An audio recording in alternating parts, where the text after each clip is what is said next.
Heavy cavalry was an integral part of the Mongol army. By definition, they were fully armored. Heavy cavalrymen were troops who went into the thick of the fighting.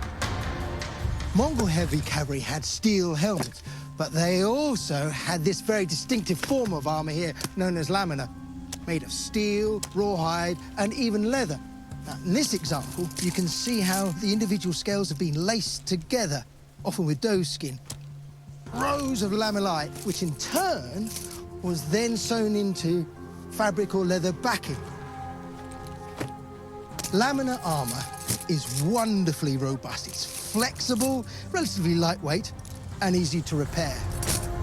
The Mongol heavy cavalryman, in his characteristic lamella armor, was the hammer in the Mongol war machine.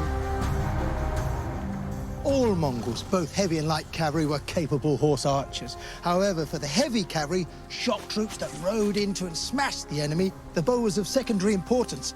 Their principal weapon of first contact was the lance. Using the momentum of the horse, the lance was mostly used point first to strike and pierce a foe. It could be used with great precision.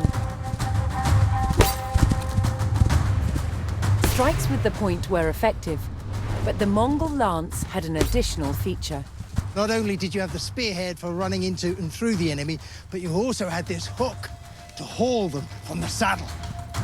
It took considerable strength to pull a man from his horse. And doing so took him out of the fighting just as successfully as a head-on strike. In hand-to-hand combat, the Mongols used the sword to slice their way to victory.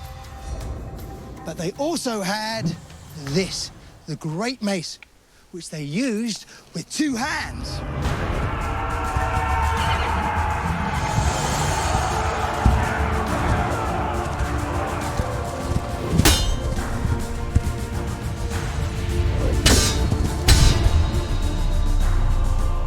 Mongol armies were famous for their ability to move fast and strike with surprise.